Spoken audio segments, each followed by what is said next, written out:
Hey guys, my name is Conde and this is Dal. she's my younger sister, and today I'm actually going to introduce you guys and really get to let her know you and you know her. But we're going to do a question. You can ask me whatever question I want, unfiltered, okay? We're both grown. Yes, I gotta find some questions. Okay, yes. So we're going to see the Avatar and we're 40 minutes early. And so we don't know what to do except sit in the parking lot. And we just decided to record this video as a little bit of background while she's finding out some questions. So obviously she's my younger sister, but we have a very weird dynamic because we both had very masculine roles growing up. Oh, we also got Chick-fil-A. And so long story short is, like, she keeps me accountable and I keep her accountable. And so this is actually our first time really like doing something like this, because all we do is she goes to school, work, I just work 2-3 jobs, and I work out, so we just never really have the time. But today, like, we made the time. And so what better way than to do like weird Q&A questions. You can eat Chick-fil-A if you want. So yeah, let's get started. I'm actually really nervous. She's at the age where she knows the devil's dance. The Devil's Tango? The devil's tango, yep. So this is gonna be like really fun. This is something different. Thank you. This is something different. I'm not sponsored by Chick-fil-A, but sometimes it be hitting. What are they called? Mukbang? Mukbang, yeah. 7-Eleven. Okay. I can't believe we're so early. I know. And it has recliners. I left work around like 7, and we've just been like out and like shopping, but we haven't really been shopping for anything Except, just like, looking around. Groceries and body soap. Yeah, trying to like pass time, and yet we're still like early, you know. Okay, let's see. We're doing Cosmopolitan 205 best questions to get to know someone. Oh wait, wrong one. Prevention, we'll do that one. Prevention? Okay. Let's see. These are really, well, should I find like, do you want deep questions or like surface level? It's up to you. Whatever floats your boat. What is your biggest pet peeve? Liars. Oh, Oh yeah. That one really hit my spirit, guys. yeah. Like, I just can't stand liars. Especially ones that try to play it off like there's nothing wrong, like they didn't lie. What about you? My biggest pet peeve is probably when someone knows that like they're being taken advantage of or in any sort of way, and they like choose to not. They're like, no, it's whatever. I feel like that's a big pet peeve because it's just like, you're so stupid. You know what? I'm not even gonna. It's true. Okay. So basically you're saying like they know they're taking advantage of you, but Like, say like you know a person and they're talking to this other person, or like they're friends with this other person, but that person is a piece of boo-boo, and your friend knows it, and they're like, yeah, they're like kind of shitty, but I don't know, I still want to be friends with them. I feel like that's so betrayal. stupid. It's like, Is it betrayal or disloyalty? no, like they just want to continue being friends with somebody who they know they don't even like themselves. Like, why be friends with someone you don't even like? What's really the hit most home. annoying thing people do in public? For me, like, you're by all means, guys, public affection is great, but it disgusts me. I'm not a public affection. You can be kissy behind the closed doors. Maybe you can kiss and like hold hands, but I personally is just like, everyone is out there. You don't like PDA? No, I don't. Like, I can hold hands, maybe hug, maybe a kiss, but like some people just really put on performance, and I'm just not a big fan. I think romantic is great. Like, it could be soft and sweet and like, you know, corny, but you know, like how in high school, like you walk down the hallway and there's just that couple sitting on the floor making out and sitting on each other's lap. Yes.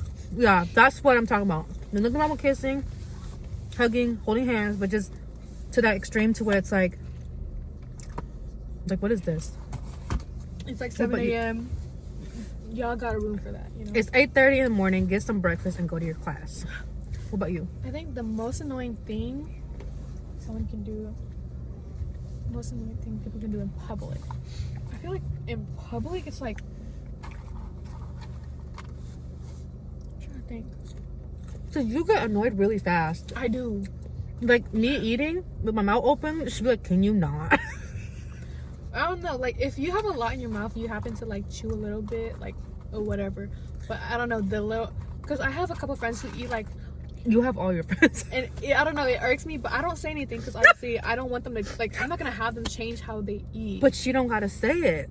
It's on her face. I can't control my face. It's the. I think for me personally, Mm. being rude to people, like, in public, Right. you know, like, if they didn't give you a reason to be rude, because I know some people, like, I've just, like, over here, like, they just be picking on people that they don't even know. Like, girl, you don't got nothing better to do. Mhm. Okay, if you could have dinner with any historical figure, who would it be, and what would you want to discuss? I would probably have it with Jesus Christ, because like I just feel so connected to Jesus. Like even my whole life, my spiritual journey, my encounters with Jesus Christ, like it's not Mother Mary, it's not Buddha, it has always been Jesus Christ. And really ask him about like how did he live his life, like what did he know, like how did he become so liberated, and like how did he think, and just really listen to him. I feel so inspired because I feel his love all around me all the time. And he's really helped me in the most darkest times, when I was homeless, when I was, you know, right opposite living in my car, I was like thugging it out by myself, in toxic relationship. Like he always held my hand. Even if I made mistakes and I learned, like he was always there. What about you? Historical figure? That's just, Jesus is a historical figure, right? Yeah, because he's real. I think I would want to meet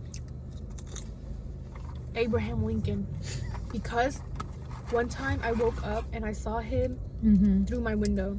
Oh my so God. I would like to meet him and be like, why did you look at me through my window? Why are you scaring me? You supposed to be dead. Do you wish you had more siblings? If so, why? Hell yeah. Really? How many? I told mom for Christmas I wanted like a baby brother, and she's like, my tubes are tied. I didn't know what that meant. She's like, I just can't have kids. I didn't know you can get your tubes tied in Guam. No, like I think America. Guam means like our home country. But she said when we came to America, I don't know if she has surgery or not, but she said she can't have kids anymore. And I saw mom and dad, like, you know, doing the devil's tango. And the door was wide open.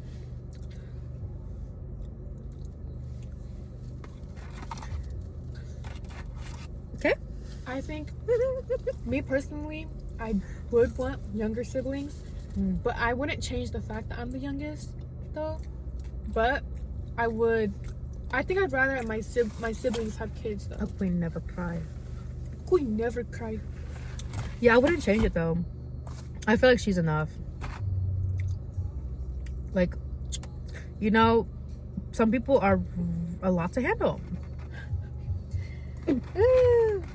I think you would represent like 3 other kids in one. No. Oh. Would you rather go back in time to meet your ancestors or travel in the future to meet your descendants?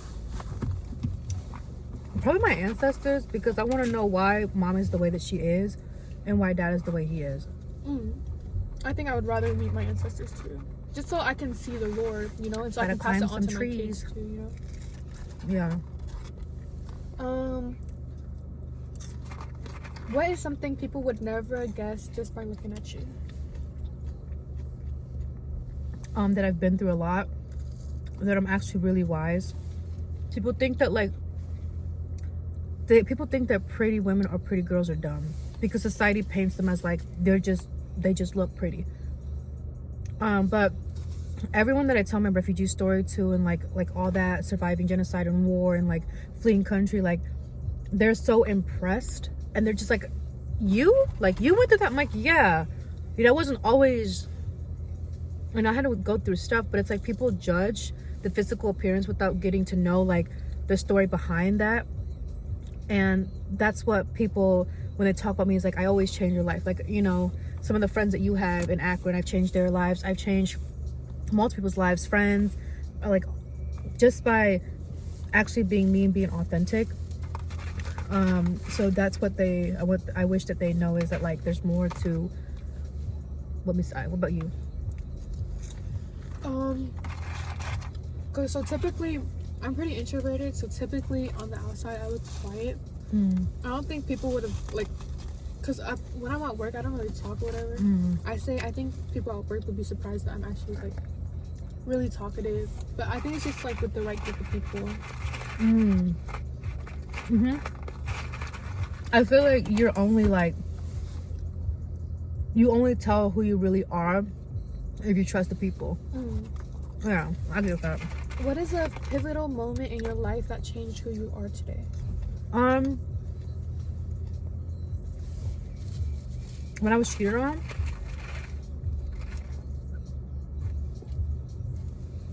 because I had no choice but to know my worth. If that makes sense, like while loving someone else, and that person to this day has never admitted, and I just learned to have closure and forgive them, forgive me, and try to fix something. I think I was more powerful, because a lot of people become resentful, but I was like, I just loved more, because I was like, I'm not gonna get on your level. You're just hurt. You're not enough to yourself. How could you possibly, you can't give me love, you can't give me what you don't have. And that's how Jesus lived, is like, people make mistakes, but I'm not going to be hurt by it. That really showed me how powerful I really am, and to stop the hurting process from happening to somebody else. Like, I know I'm a pretty woman, I know I could be out here doing all this, but I just choose not to. I choose to love more and understand more and be feminine. It really taught me about my femininity. Like, I was so tired of hurting. I was so tired of like not knowing myself and my worth, that like it catapulted me to this journey of confidence and finding light within myself. So yeah, what about you? I mean, I feel like, okay, I've always had it in the back of my mind, but it wasn't really until we moved out. For the first like month or so, nobody was in our apartment, and like we were really just us two. And you know, obviously, like at that time it's just me, the gym, school, and work. So I think it was really, even though it was recent, it was always in the back of my mind, but it really made me like see, like truly made me see, like there's nobody in this world that will be there for you but yourself. And I feel like it changed me a lot, because like now, like of course I'm still working on who I am as a person, but I feel like it really changed who I was as a person, and like my perspective on life and stuff. Obviously I've always had these thoughts in my head, in the back of my mind, but it wasn't really until I was actually in it where it was like, damn, you know, it's happening now. Like everything that you had to go through when you were younger, like this is the time to like use it. You know what I mean? Yeah. And I'm very proud of you, because she handled it pretty well, guys, because you went to school, you came back from Japan, went to school, and like literally had a job, had a car, and now you're finishing, well, you almost finished with your first semester, so you really did a good job. A lot of people don't grow up like that, and I told her I was like very, very hard on her, because a lot of people like to stay in this comfortable bubble of like, mom and dad got it, like I don't have to worry, you know. But one day mom and dad ain't gonna be here. You're gonna have to learn how to provide for yourself and learn how to heal and be all that. And so it's like why not start now? And so that was, I know it was a lot of stress, because you've never been in that situation, especially because like, you know, you're in college. Yeah, because you know, before, like I would be working 2 jobs and I'd be in high school, you know. I was able to balance it, but now it's kind of more serious. Like I'm in college, and these college classes, of course I don't know if the path I'm going through in college is going to be like the thing I stick with, but you know, that's going to be like a future decision. But all I know is it's definitely different now, just because I do have more responsibilities. Mm-hmm. Even though I'm not really paying for rent, you know, but I am like covering But you groceries. are, yeah. And now I just started paying for my car, so my mom doesn't have to worry about it. So that's another responsibility. And, you know, school and work. And I'm basically full-time at work, even though I wanted to be part-time. It wasn't really my decision. But I'm full-time work, full-time student. So I think, like, I'm really content with the type of person I am right now. And of course, I'm always growing, so I'm never gonna settle for who I am right now. There's always gonna be more things that I can do and stuff like that. But I think in life, if you have the opportunity, like, and the stress to it, you know, just go through it, because ain't nobody gonna wait for you but yourself. Yeah, and just to add on to that too is that, like, you guys have to also understand, like, there is no stopping. That's the difference. Because once you got in school, it was like this responsibility. You got to take care of yourself, eat healthy, you got to budget, you got to do all this. So it's a never ending journey, and it's about, like, finding time to enjoy yourself, which is the hardest thing, and, like, still learning to be nice and be a woman at the end of the day. Because you can be a total dick and do everything else and just not have any friends and, like, just throw your life away, but you didn't do that. So really just watching her find the balance between, like, having fun but also, like, adulthood, but never losing sense of her childlike self. That is so important, especially for young people these days. You can have both worlds. You can have fun and work hard. Yeah.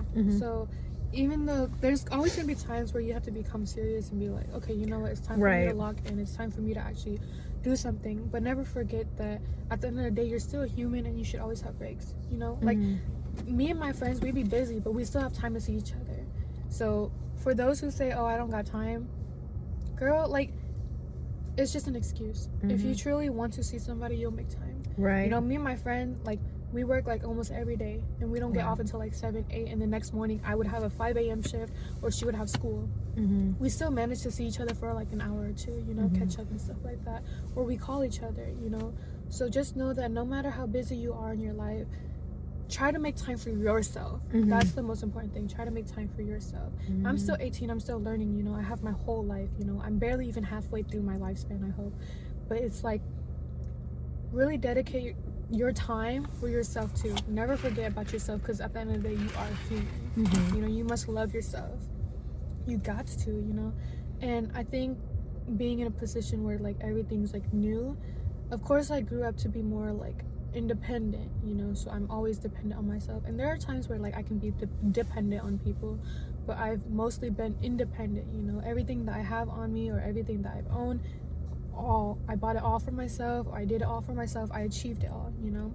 So being with her, it's kind of like teaching me how to become dependent as well, you know. Like, it is okay to be dependent and independent. You need to have a balance. And I am more masculine. Like, right now when I'm speaking, I have, like, different voices, because when I speak differently, it's mostly because I want to be heard. But when I'm actually relaxed and, like, I feel safe, that's when my voice becomes more relaxed, you know. But that's because I grew up in a household where I had to be more masculine. So to the ladies out there who feel more masculine, or have that sense of just wanting to be doing everything for yourself and not having other people taking care of you, yes, it is good, and if that's something that you want, then go ahead. But to the ladies who feel like they want to have that feminine in them, or like they want to be also taken care of, just know that as a person, you don't have to deal with everything by yourself. Right. You know? If there is somebody who can, like, lean their shoulder, take it. For example, my sister, like, she's a feminine woman. In my opinion, she's a feminine woman, and I try to take from her so I can learn to not only become feminine, but like, not fully depend on myself, you know. Yeah. And also, like, before we wrap these up, because I think, like, about like 10 minutes we'll go in, but I will say too is that a lot of young girls are fed this idea that, like, once you go to school, you have a degree, you get college, then you can get married. But what they don't tell you is that, like, there's so much internal feminine and masculine work that needs to happen for you to even sustain a marriage, for you to even get the dream job that you want. So it's all these little skills, and school just kind of sugarcoats everything, like, oh, everything's gonna be fine once you get a degree. So a lot of people don't have the role model in their lives to show them, like, especially for young girls who had to grow up and be men themselves in a way, that you don't need to go down that route. And in fact, a lot of women that go down the masculine route and never align the feminine in actually end up having the most terrible life you could possibly think of, even if there's money and success tied to it. And so I'm trying to teach my younger sister that, like, you can work hard, have the car, work, and still have a man provide for you while you're providing for yourself. It is so possible. Like, for me, it took me 23 years, because I've been in 2 serious relationships before the one I'm in now. But this one I feel very feminine, and like I feel like I can actually trust someone. And they've never failed. They never went back on their word.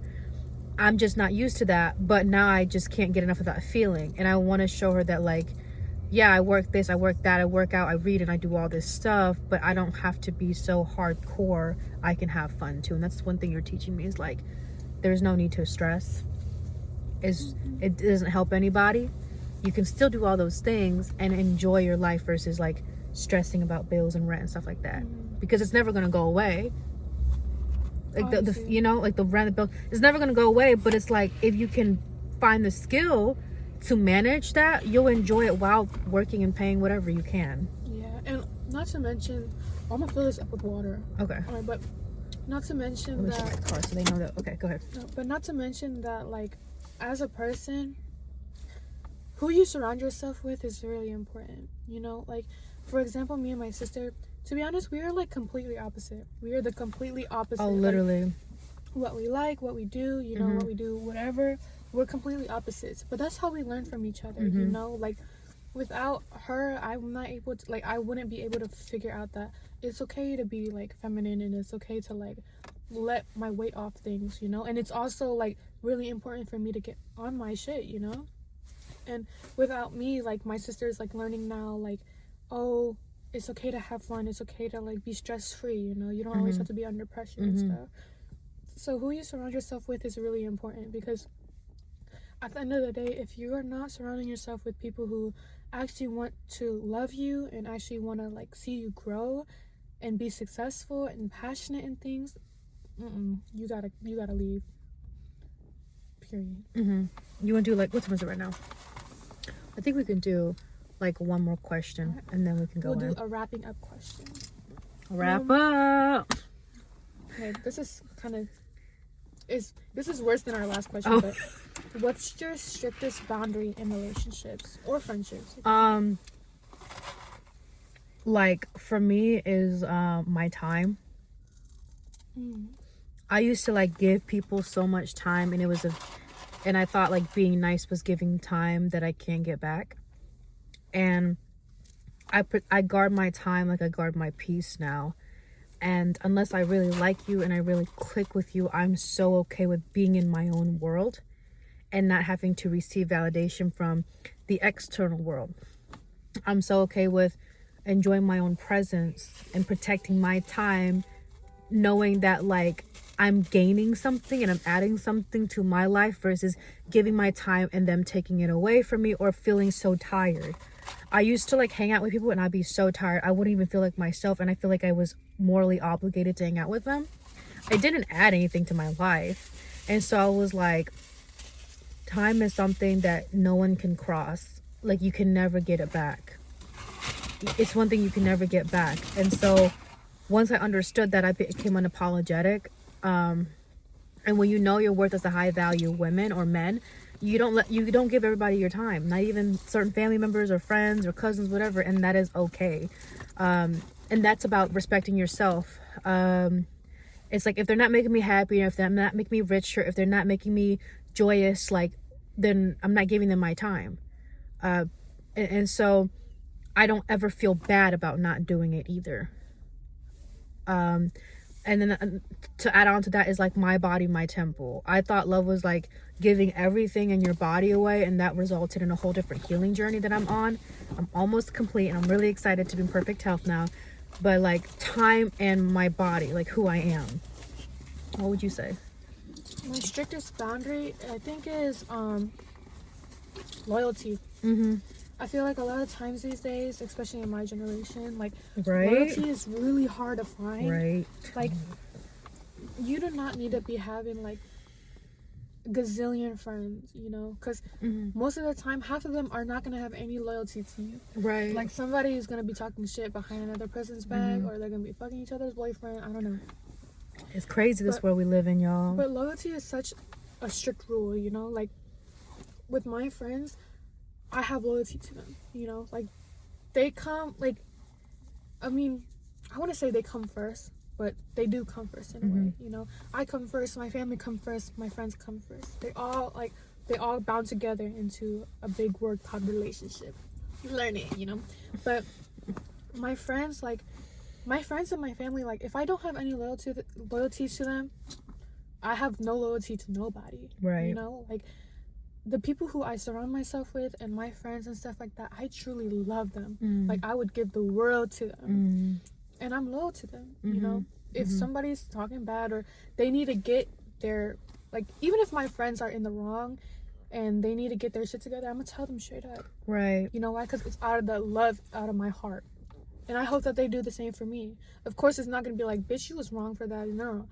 That's not how friendship works, you know? Out of love and careness, like, you gotta be like, hey, like, you know what you did was not okay. Loyalty, bro. That's all a friendship needs to really get going. Loyalty and comprehension. Like, my friends, I love them so much because they can comprehend me. They understand me. I understand them. And I have loyalty to them, you know? Like, I truly want to be around them. So, another thing to the viewers, if you have relationships or friendships or whatever, make sure that they can see you for who you are. Yes. Don't always shield yourself. Because if you have to shield yourself from who you truly are and you know that they can't handle it, then y'all shouldn't be friends. Like, with me, I can be myself around my friends. And they can be themselves around me, you know? And, like, we love each other unconditionally. So, yeah. Okay, well, we love you guys so much. Let me know in the comments if this is something that you guys do. Like I said, this is like a really new YouTube channel. I don't really care if you guys comment or not, but I think this is like really important to help people connect to the younger generation. Are you taking my snack? It's so you don't have to, like, keep on handing me stuff. But we're gonna sit in the same like seat. Oh, yeah. Do you want the sandwich in your bag then? No, it's okay. No. You ready to go in? Yeah. Love you guys so much. Till next time. Bye.